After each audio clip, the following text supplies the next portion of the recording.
山中未屬天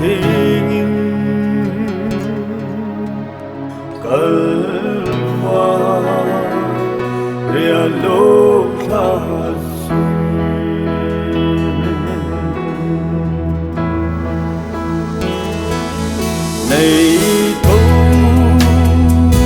我見嘅咋，能話我馬定你所聽見緊話呀，那天神路他。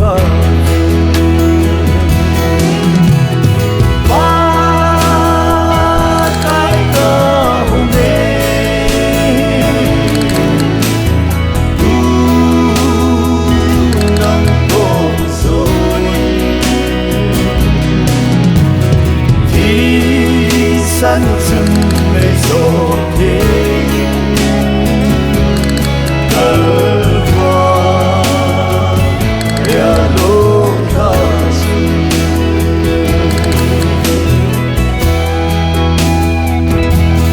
當時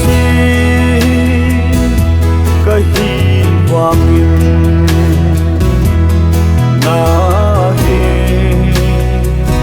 個hinzo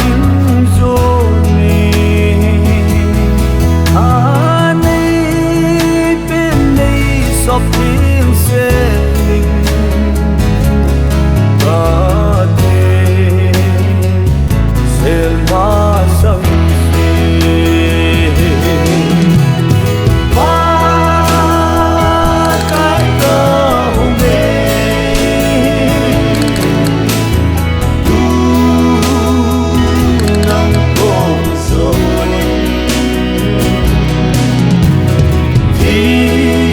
山中未屬天，而我也路他行。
山中未屬天，